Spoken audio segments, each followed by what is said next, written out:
It is the interview you'll see only on CBS 5 News. President Barack Obama going one-on-one with our Catherine Anaya, joining us live from the North Lawn of the White House. For Catherine, you were able to spend the whole day at the White House. Yes, indeed. It started very early. We had to be here at 7:45, of course, go through major security. But once we got in, the day really started shortly after 8 with Press Secretary Carney inside his office in the West Wing.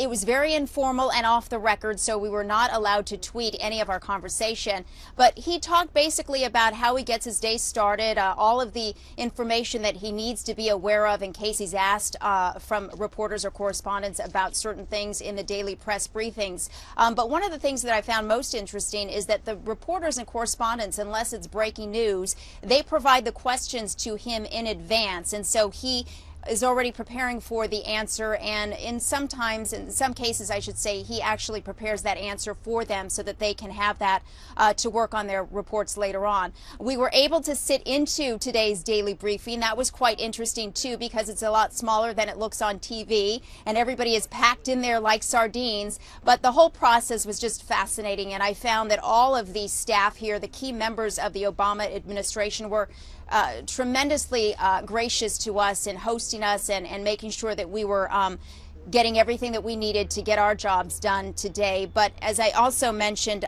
we did try to squeeze in some lighter moments as well, Adam. Of course, you know, we were limited to 4 minutes. I stretched it to 6, but I did try to find some moments of lightness today. Yeah, and it seemed like the president himself, too, was a little more gracious with his time than you actually had allotted.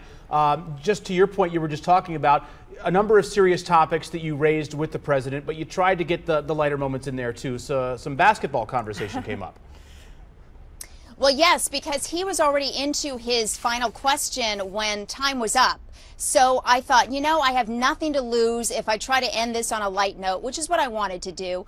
So I said, oh, by the way, I understand that you have picked the U of A in your Final Four. Listen to this. I know you have Arizona in your Final Four bracket.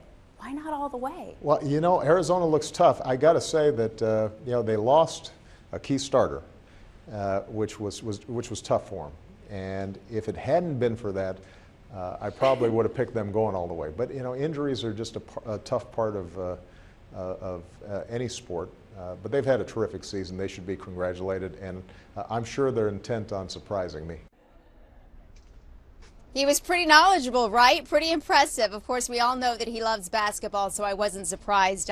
But he's picking Michigan, as you mentioned earlier, so I was going to leave it at that. At least he did put us in the Final Four, right? Anyway, one of the lightest moments, I think, also came, which was quite a surprise to us when we were taking a tour with a curator of the diplomatic reception room, which is where the interview was actually held. The First Family dogs were brought in. That was Sonny and Bo, and I was not expecting that. And that was a lot of fun because Bo, as you know, has been around for a while, so he kind of had the attitude like, been here, done that. And he just kind of sat and watched us. But Sonny, who's the newest dog, he was just a lover, and of course, he was the big hit with all of the reporters who were there.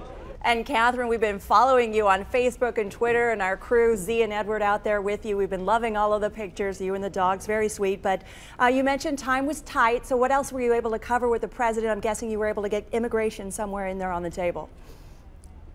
Oh, absolutely. We talked immigration, we talked deportation, we talked about Governor Jan Brewer, and we also talked about Ed Pastor retiring. So I'm going to have more details on that coming up on CBS 5 News at 6:30. Live from the White House, back to you. All right, Catherine, thanks so much. Look forward to those reports down the road. Thanks.